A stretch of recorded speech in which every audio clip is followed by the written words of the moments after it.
Tonight, a defiant Donald Trump insists the National Guard will be deployed to Chicago. Chicago is a hellhole right now.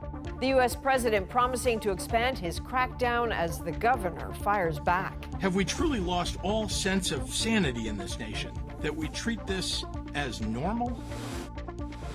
A father of 4 killed during an alleged home invasion in Ontario. These scumbags shot him right in front of his kids. What we know tonight. And your morning coffee with a splash of protein. I think they're probably good, but they're probably like upcharging for protein lattes. From Tim's to Starbucks, why big coffee chains are betting you will pay. From CBC News, this is The National with Chief Correspondent Adrian Arsenault. Thanks for joining us. President Donald Trump says Chicago is next in his crime crackdown. He insists National Guard troops are on the way, and that is enraging the governor of Illinois tonight.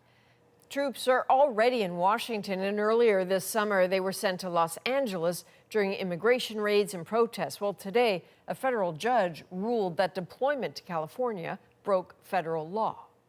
But that doesn't appear to be stopping Trump from pushing ahead on Chicago. Paul Hunter now with the U.S. president vowing to follow through and the fierce opposition. After a weekend in which dozens of shootings in Chicago left multiple people dead and wounded, U.S. President Donald Trump put it this way. You can go to Afghanistan, you can go to places that you would think of. They don't even come close to this. Chicago is a hellhole right now. No matter that Chicago's crime rate broadly is dropping, Trump now making clear he's set to deploy troops from the U.S. National Guard into that city. When it happens, it'll be the third U.S. city to now see troops on its sidewalks, after Los Angeles in June and then Washington, D.C. In both cases, Trump citing the need to push back on violence. But California challenged that in court, and a federal judge has now ruled the L.A. deployment was illegal, pointing to a 19th century act of Congress prohibiting the use of the U.S. military to execute domestic law. Trump says he'll fight that in the Supreme Court. When Chicago is under attack, what do we do? In Chicago, there's already a pledge to use the courts to try to block the troops from that city if indeed Trump goes ahead. No federal troops in the city of Chicago. None of this is about fighting crime or making Chicago safer. None of it. For Trump, it's about testing his power and producing a political drama to cover up for his corruption. And yet, in Chicago, the view by some at street level is that it's equally clear something needs to be done on crime. The residents deserve more. They deserve to feel safe. The crime should not take over the city. The crime should not make residents feel like they can't live everyday life.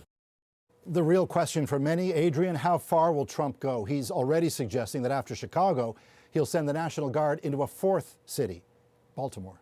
And Paul, there's more news from Trump tonight on a U.S. military strike in the Caribbean. Yeah, a highly unusual military strike, Adrian, targeting what Trump says were Venezuelan gang members on a drug run.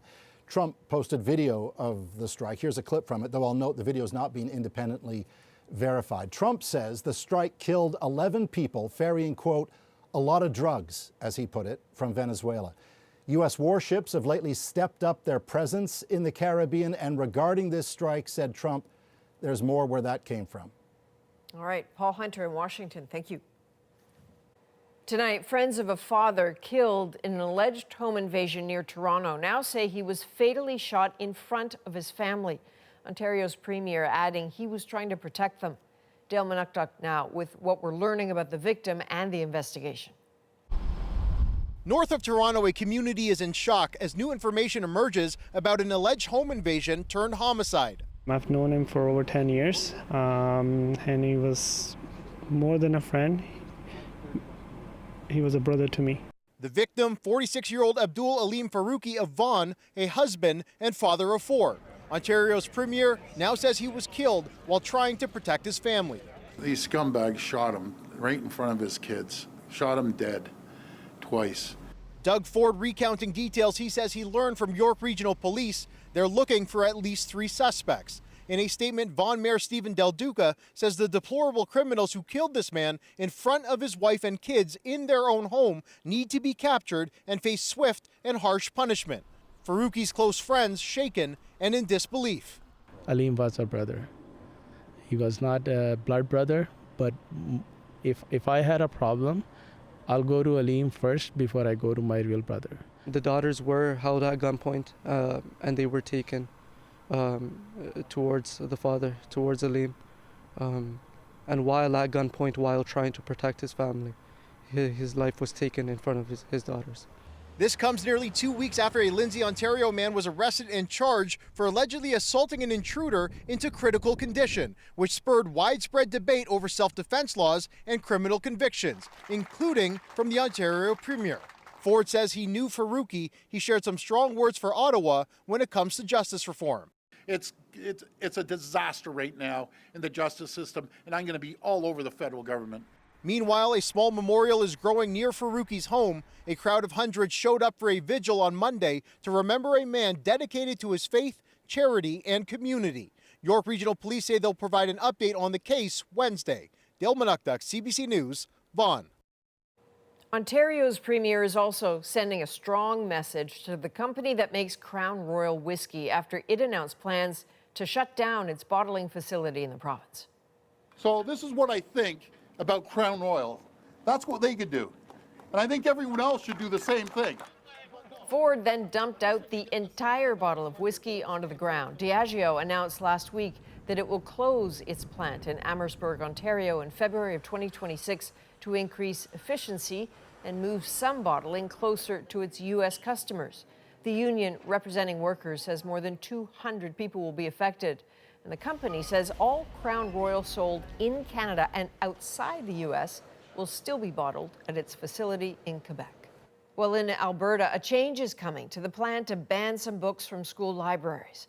The province says it will alter its ministerial order to keep classics on the shelves. As Josh McLean explains, that comes after one board's leaked list sparked instant condemnation. As Alberta students head back to class, it's the provincial government that's correcting its work, rewriting a ministerial order banning books with sexual content from school libraries. The direction will be to take books with pornographic images out of the libraries and to leave the classics alone. The original order told school boards to pull material that included writing, images, video, or audio containing a detailed and clear depiction of a sexual act. Examples include masturbation, sexual intercourse, and sexual touching. In response, the Edmonton Public School Board released this list of more than 200 titles it said met the criteria. Among them, classics like Aldous Huxley's Brave New World, Maya Angelou's I Know Why the Caged Bird Sings, and Margaret Atwood's The Handmaid's Tale. I guess Alberta doesn't want young people thinking about dictatorships. Images with Smith described the Edmonton School Board's list as vicious compliance. I'm hoping that will give pretty clear guidance to the school boards of what it is we're looking for. One group pushing for the restrictions says the school board's list goes too far. Instead of removing graphic material, they pulled classic literature as a stunt. It's like when a kid twists an adult's instructions. The adult doesn't back down, they restate them more clearly. The Alberta Education Minister telling schools not to remove any material from libraries while the order is rewritten. Critics say this won't fix the problem. If they're just going to rewrite it and then represent it next Monday, well, we're going to be in the same boat. It's not going to be done properly. Teachers and students left unsure what they will find on bookshelves, a cliffhanger as the new school year begins. Josh McLean, CBC News, Calgary. Well, fire crews in the Northwest Territories are preparing for what tomorrow could bring. Winds are expected to shift and could push a massive wildfire closer to Fort Providence.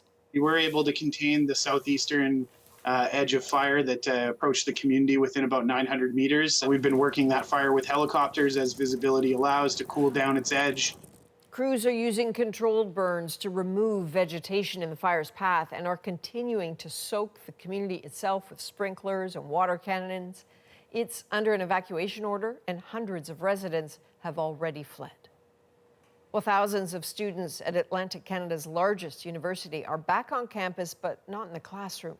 most classes are canceled at Dalhousie because of a contract dispute involving hundreds of faculty members. And as Kayla Hansel shows us, that has students left in limbo. It's not the usual start of the fall semester at Atlantic Canada's largest university. Students are trying to mark the milestones, but they can't rush off to class. I'm just moving to Dal, just trying to figure it out, trying to find my classes, and it's hard because it's like we don't know what's going on. We don't know when class is going to start. It's very overwhelming. I'm pretty upset about it. I'd prefer that we start as soon as possible. I mean, I'm paying for this, I'm here, and I'm ready to go. Most classes are canceled because members of the Dalhousie Faculty Association have been off the job for 2 weeks. They were locked out by the university when they weren't able to reach an agreement on a new contract. The union, which represents nearly 1,000 professors, instructors, librarians, and professional counselors, then went on strike 2 days later. We only went on strike to guard against more abusive behavior on the part of the administration. The Dalhousie Faculty Association says its members are asking for childcare, parental leave benefits, and more money. The university is offering a 6% wage increase over 3 years, but the faculty is asking for nearly 15%. That's the amount of deficit we're in simply to keep pace with cost of living. That's not a wage increase, that's climbing out of a wage hole. But the university says it can't afford to pay its professors more and needs to reduce expenses by at least $75 million over the next 3 years. There's no date for talks to resume, leaving nearly 20,000 undergraduate and graduate students directionless. You're definitely paying a lot, and you just want to come, settle in, have your classes start, and just go everything smoothly, as smooth as you can. But having all these issues, it's a bit like worrisome. Worried and confused at a time when students are usually excitedly planning for bright futures. Kayla Hansel, CBC News, Halifax. The union representing thousands of public workers in BC says labor action will escalate in the days ahead unless workers get a deal to address the rising cost of living.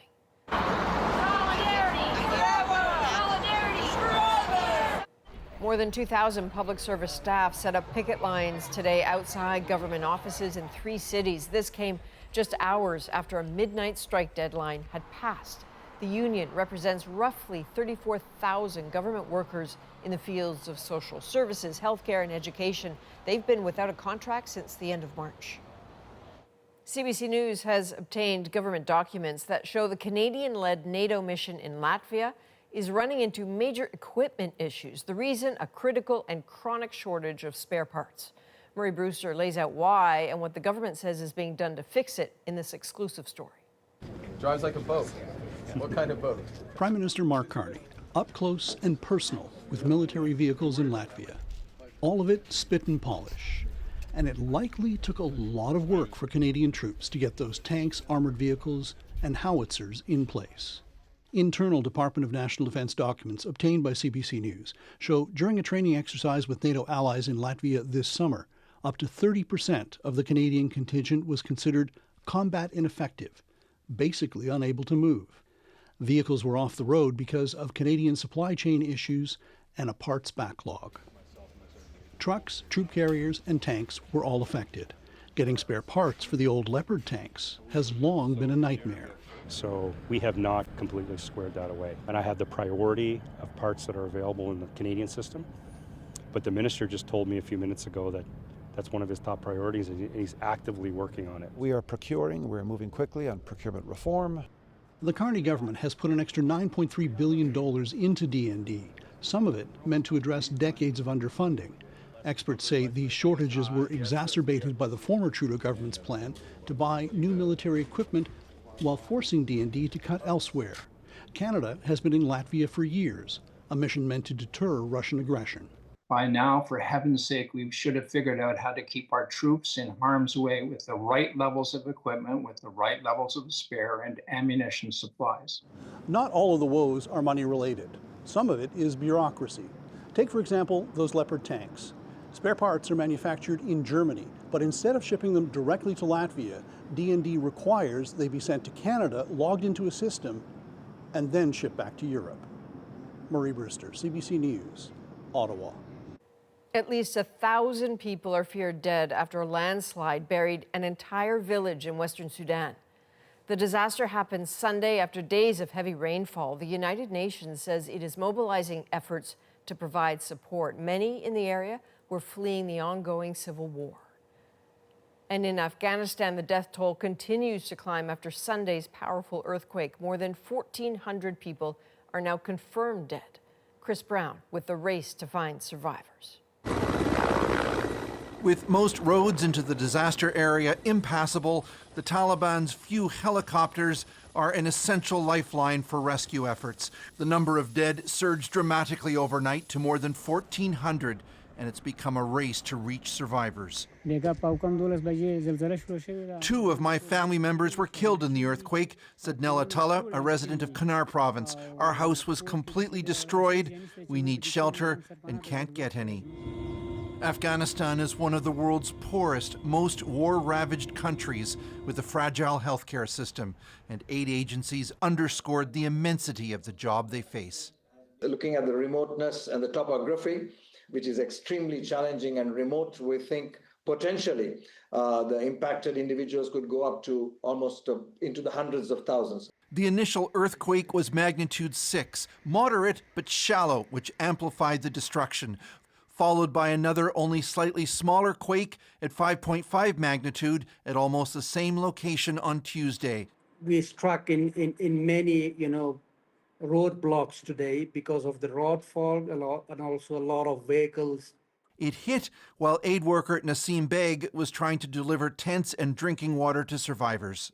One of the community members told me that again their houses, the remaining houses was collapsed with this earthquake as well. The Taliban are notorious for restricting women's rights and education. Most of the images of those rescued appeared to be men, and while aid workers told CBC News they have seen women helped, the Taliban's ban on medical training for women means there's a shortage of female doctors and only women are permitted to treat women. Chris Brown, CBC News, London. The soaring popularity of high-protein diets has major coffee chains trying to cash in. They've realized there's a big market there. So is that protein boost worth the upcharge? How can any child raised under her influence grow to love or even respect what we are? Marking the incredible career of the late Graham Greene. We've come far, you and me. And back to school with a wide range of emotions. I'm really happy, I'm really excited, I'm really nervous. How kids are really feeling throughout Canada. We're back in 2.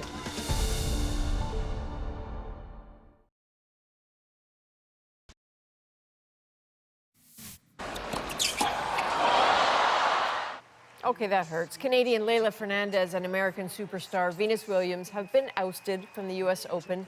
They were defeated by the world's top-ranked doubles team in the quarterfinals. This ends the unlikely partnership that had so many sports fans cheering.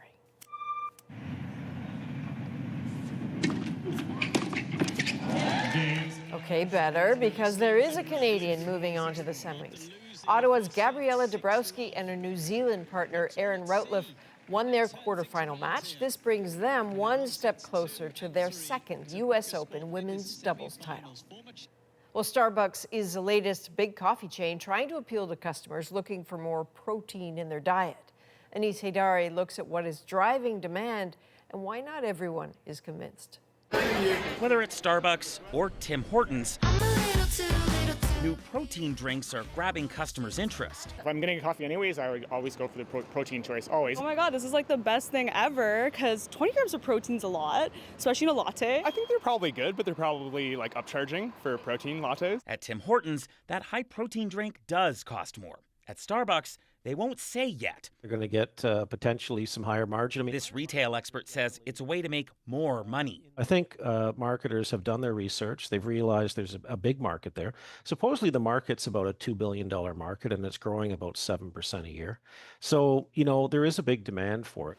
That demand means protein is no longer stuck in the meat aisle. And it's not just in new coffees. Some milks have higher protein. Pasta too. With high protein. Even cereal. What people actually need and what people think they need. But this dietitian and researcher says social media has people overestimating what they need, whether it's to gain muscle or lose weight. We see the food companies creating products and responding to consumer demand for protein.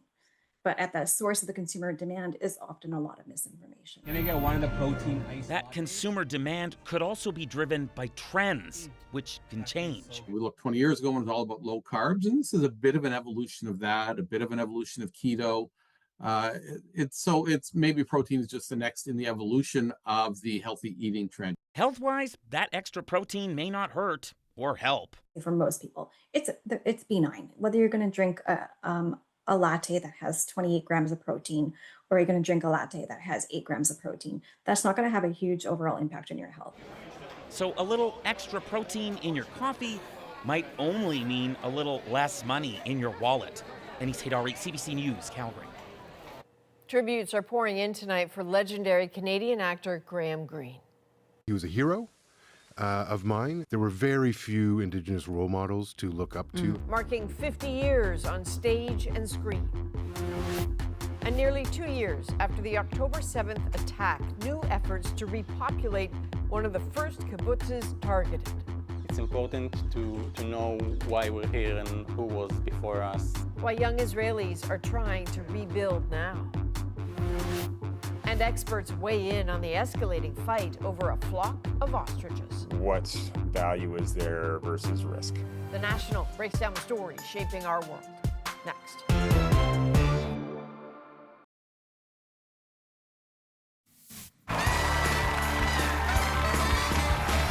It's Saturday Night Live.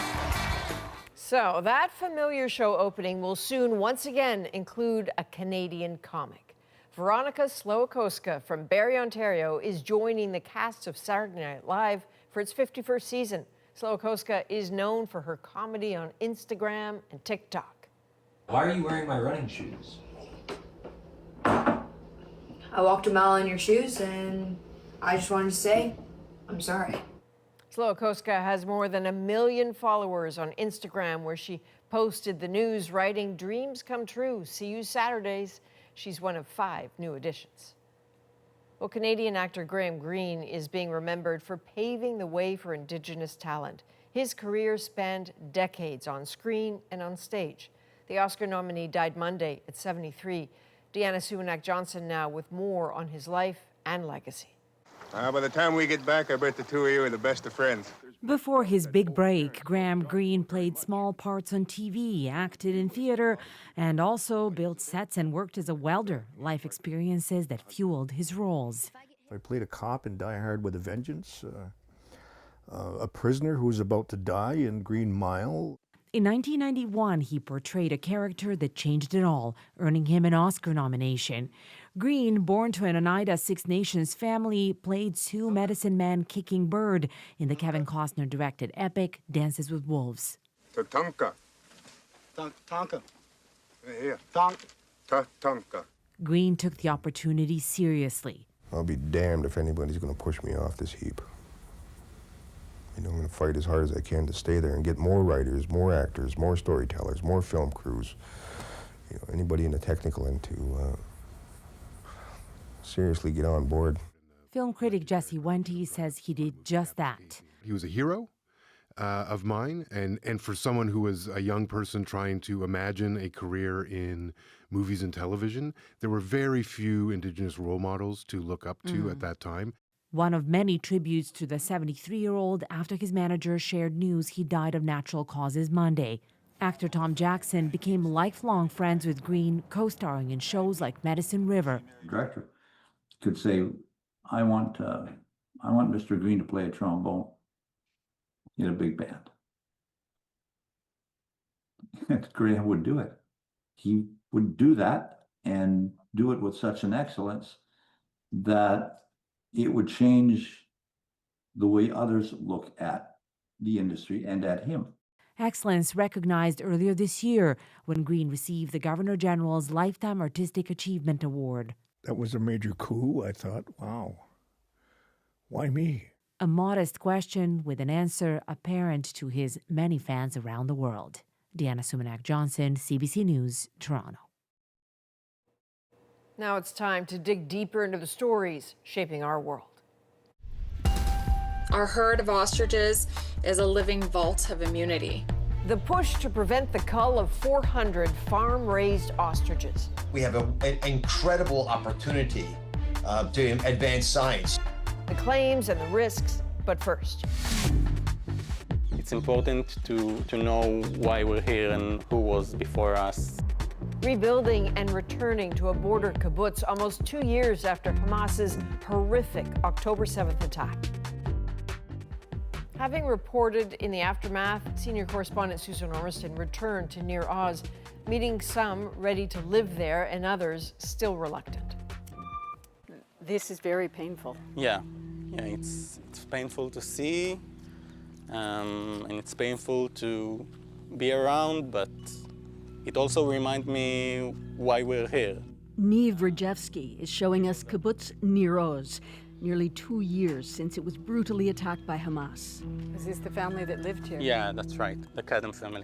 They were all murdered on the 7th of October. He's part of a group of Israeli youth who are going to repopulate Nir Oz in spite of its scars. This is like a memorial. Yeah, in many ways, it's a monument, and a lot of people want it to be still up. It's important to know why we're here and who was before us, and it can't be all forgotten. The Israeli government recently reopened 12 areas close to the Gaza border, including Nir Oz and Nahal Oz, urging citizens to go back. But with the war still raging, many are not persuaded to return.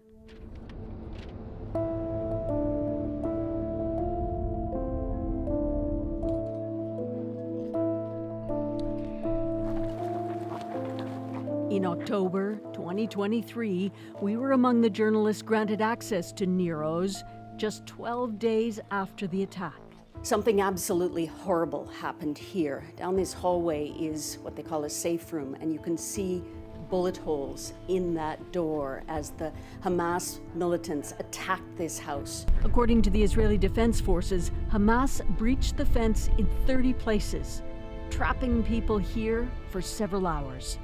Homes were burned, residents terrorized. Over 120 kibbutz members were killed or taken captive. 2 of them, Canadian-Israeli Judy Weinstein and Gadi Hagi, were abducted and killed. Back then, there were only faint assurances the community would ever survive. The kibbutznikim in Israel are very determined Spartan people when they built these communities with their hands, so I'm sure they'll come back. But few expected the war in Gaza to be so deadly and grind on so long. Nir Oz was one of the first kibbutzes to be hit. A quarter of the people living here were either killed or taken captive, and 9 are still unaccounted for. Most of the people have never come back here, but 2 of the hostages who were returned to Israel say they're going to come back here and live. New homes are under construction. Rachevsky is part of a century-old Zionist youth group, Hashomer Hatzir, which founded dozens of kibbutzim. So we have a really special connection, like our forefathers, so to speak, built this kibbutz, and now we're trying to build it back. As of this month, the 30 young Israelis have moved in here, hoping to encourage families back. Gil Adato Lavi is one of them. In the beginning, it was just like a crazy idea, and we did not know what's going to be, and we didn't think it's possible because it was not safe to get here. We were very scared, but I feel like because we're young and we don't have kids yet and we are organized, we can take this burden on us for other people to come here, but it's not simple at all. In June, the military calculated there was no immediate security threat in the border areas, and in July, the government ended housing subsidies for many families living outside their home kibbutz. But with 48 hostages still captive or dead in Gaza and a military escalation underway, repopulating the area is deeply controversial. When they were trying to get into your house, you must have been terrified. You were upstairs by then? terrified. We were upstairs. We were sure he was inside. We didn't know. We couldn't open the door. Yael Razlachiani lives in a neighboring kibbutz and says she resents being forced back now. After being out of our home for almost 2 years, we wanted to come back when it's quiet, when we are not going back to a war zone. On October 7th, her kibbutz, Nahalaz, was overrun with Hamas militants. For hours they stalked, killing 15 people and capturing 8 hostages. It is the closest to Gaza, just 800 meters, and you can still hear the artillery booms. Do you think you all in the border communities can live next to Palestinians in Gaza again? Look, former me would say time will tell. Because back in the past, I believe it's possible. Today, I can't tell. I can't tell. And I must say I'm not willing to deal with that at the moment. I have to start and fix myself, my family, my community, my country, before I'm dealing with what's going on around me.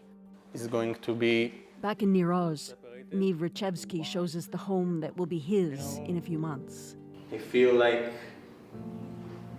from this foundation can rise something new, something great. The new home will be right on the perimeter of the kibbutz, with inside of Gaza. Can you hear the airstrikes from here? We can, mostly at night. Night. Yeah. What does it sound like here? Just explosions.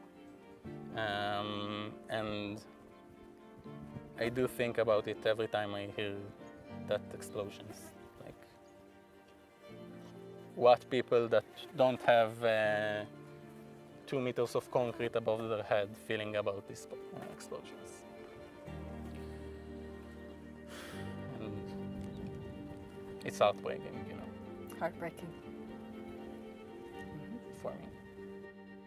He wants the war to end, to rebuild on both sides of the border. Nir Oz was so severely damaged, its residents have been given more time than in other places to move back in. But over the weekend, at least one of those torched homes was demolished to make way for new construction. So it definitely is underway, Adrian. So, Susan, I guess the reality is that there's still hostages taken from these communities that are being held captive in Gaza. How does that sort of influence the act of moving back? It's a big issue. I mean, the woman we interviewed in Nahalaz said she had 2 conditions for moving back in. One was the war was ended, and 2, the hostage from her community who is believed to still be alive in Gaza was returned. Neither of those have happened. And the Hostage Families Forum has been pressuring the Netanyahu government not to repopulate these kibbutzim until all the hostages are back, believed to be 20 alive in Gaza and the bodies of 18 others. But that hasn't happened yet. And in fact, some of the kibbutz residents petitioned the government saying, look, give us more time. We shouldn't be going back. They lost that case. But one of their arguments was interesting. It said, how can you say we're safe when you are scaling up the war inside Gaza to allegedly rout out thousands of Hamas fighters? So those are all concerns. It's a very controversial and very emotional discussion. Absolutely. All right, Susan Ormiston, thank you. Welcome. Of course, so much of the world's attention is on the other side of that border. And tomorrow night, we'll show you a unique international project to get out the story unfolding in Gaza. Many of the images are very difficult to see. All outside journalists are barred by Israel from entering Gaza and reporting freely. So a new approach. A collection of international public broadcasters are teaming up, working with freelancers who live in the Strip. This collective is sharing information, sources, footage with other media outlets around the world. The aim is to bear witness and to get a thorough view of what is happening in and to Gaza. This is about making sure that the stories are shared as widely as possible, so as many audiences as possible get access to this information and to this reporting. Gathered by local journalists, shared by broadcasters around the world, stories from the project tomorrow.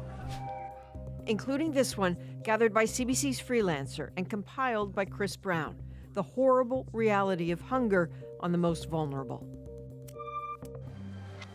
Hannah feeds her family of 5 once a day, usually lentils, sometimes rice.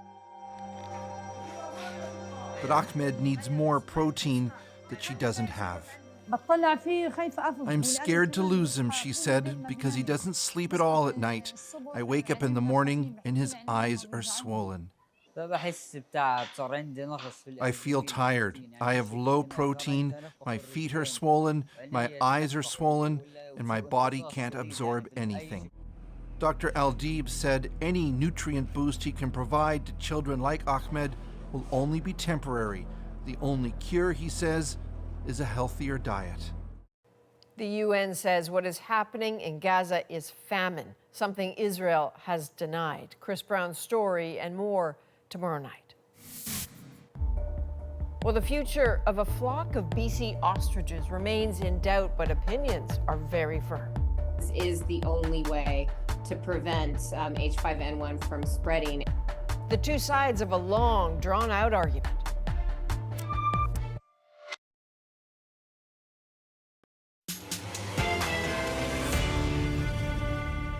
A battle over the lives of 400 BC ostriches slated to be killed after being infected with bird flu. This isn't just about our farm, it's about the future of farming across Canada and the world. High-profile supporters claiming the birds have huge scientific value. So Ashley Fraser asked the experts to break down those claims and the risks. So this ostrich farm in BC has received a lot of love from Dr. Oz, Robert F. Kennedy Jr., and a lot of other supporters. They all want to save a flock of 400 ostriches on a BC farm. But there's a catch. The birds were in contact with a deadly virus, H5N1, a type of avian flu. The Canadian Food Inspection Agency ordered the birds to be culled because of an outbreak in December of last year, where 69 of 468 ostriches died. That order led to a legal fight between the CFIA and the owner, Universal Ostrich. They say the ostriches shouldn't be culled because the remaining birds have survived the outbreak and could be studied. Since then, a number of claims have been made about the birds, including that they are unique in surviving H5N1. I asked an infectious disease veterinarian about that. As expected, not everyone dies with influenza when it comes to ostriches. Different species have different responses to it, and we don't expect all individuals to die. And it probably worked its way through. The challenge is we don't know that, and influenza can circulate in individuals without causing signs of disease. But during court hearings earlier this year, the owner pleaded their case, claiming that the birds have herd immunity. But the infectious disease veterinarian says that's a tough claim to prove. Well, think about us with influenza, right? We can get influenza a variety of times. Sure, you've survived influenza. You may be protected to some degree, but you certainly can't say this group of birds is never going to get influenza again. Meanwhile, the former TV host and current administrator for the U.S. Centers for Medicare and Medicaid Services, Dr. Mehmet Oz, has claimed that the birds hold huge scientific value to the global community because they have survived the virus. But a virologist I spoke to said this wouldn't be new research. People have done experimental studies infecting ostriches with H5N1 and other avian influenza subtypes. So you wouldn't really be learning necessarily anything new. So that part has certainly been overstated by Dr. Oz. And other Trump officials like U.S. Health Secretary Robert F. Kennedy Jr. wrote in a letter to the CFIA that says he believes significant scientific knowledge may be garnered from following the ostriches in a controlled environment. But is that actually possible? It's very difficult to test for influenza antibodies in almost any species, because we've all been infected with flu so many times. So the test you have to use to try to address some of the technical issues with this often require live virus in a containment laboratory. And I'm quite certain that the ostrich farm does not have access to that. Survivors probably have antibodies in them, just like you have antibodies if you've gotten through flu. So there's not really anything too unique about that. There have been a lot of comment about, how these are important for research, valuable for research, but no one's actually ever said what, right? What are we actually going to get out of these individuals? And what value is there versus risk? That risk is why the CFIA has ordered the birds to be culled in the first place. H5N1 strain of avian influenza is currently being monitored worldwide, and while it mainly affects birds, it can spread to other animals and humans. BC has already been largely affected by a spread of avian flu, with over 8 million birds impacted. There was also one human case of H5N1 in BC earlier this year that required critical care in hospital. Along with some cases in the US, one resulted in death. The experts I spoke to say that the more the virus is spread, the more it could mutate and further affect livestock and humans. Every time it jumps into a mammal, or especially jumps into a person, it can change. And the big concern would be is if it combines with a mammalian virus. That's how we get pandemic flu viruses. The CFIA says the response to H5N1 is an approach known as stamping out. That response follows the CFIA's agreement with the World Organization for Animal Health. Canada is party to trade agreements, which essentially means that if there is an outbreak of H5N1 bird flu on a poultry farm, which ostriches are considered poultry, then the first line response to that is by culling the entire flock. The stamping out policy itself is really required because this is the only way to prevent H5N1 from spreading. And when it does spread, especially to certain species of poultry, especially chickens and turkeys, it really wipes out the entire flock in a pretty gruesome way. The experts I spoke to say culling is the typical method used when fighting an outbreak like this, but they say this case does raise questions about whether culling is the only option. If you had a farm that said, okay, I've got influenza here, we're gonna report this right away, we think we can avoid a cull, we wanna talk about this, and while we're doing this, we're gonna do everything possible to contain this virus. You know, I can get on board with that. This situation is different though. And Weiss says this case is different because according to court documents, the ostriches were in open pens with free access to wild birds and animals. Even after quarantine orders were put in place, inspectors noted wild animals were interacting with the ostriches and other safety measures weren't followed. They've been posting pictures of themselves with the birds without PPE. They've invited a convoy to the farm that's quarantined. This is not a situation where you get confidence that they're doing what they can do to contain the disease while you're fighting this. Weiss says this particular case has gone beyond the typical response to control a disease outbreak. It's moved away from disease control and the animals in a lot of ways to anti-government, anti-regulation, to a variety of other talking points beyond disease. Now, in August, the Federal Court of Appeal rejected the farm's bid to prevent the cull, but the farm's lawyer says he is working on an application to appeal that decision to the Supreme Court. Well, coming up, of course, catching up with kids on the first day of school. What are you most excited about? To see my friends again and be back at school. Fair enough. What they're looking forward to is they meet their new classmates. Next in our moment. The unofficial end of summer has come and gone, and so that means back to school for most kids across Canada and a wide range of emotions for both parents and students. So a big moment for them is absolutely a moment for us. Okay, how are you feeling on your very first day of school? Excited but also nervous. Oh yeah, what are you most excited about? To see my friends again and be back at school. I'm just feeling excited. What are you most excited about? Being in grade 4. My kindergartner was ready to jump out of the sheets at 6:30 this morning. Mom, can we go? Can we go? I said no. You need to give me some more time. This one's actually the first day for both my children. I was kind of shocked that they split them up and put them in different classes. They're very pumped, they're excited, so I'm happy for them. Now it's my granddaughter setting off to school, right? So, you know, I still have the tears. It still makes me sad. She's excited to go find her friends. She hasn't seen them all summer. Yeah. So tell us how you're feeling today. I'm really happy, I'm really excited, I'm really nervous. I'm really happy learning about doing math and learning reading and writing. That's amazing. I want to hear from all those kids in June after the year.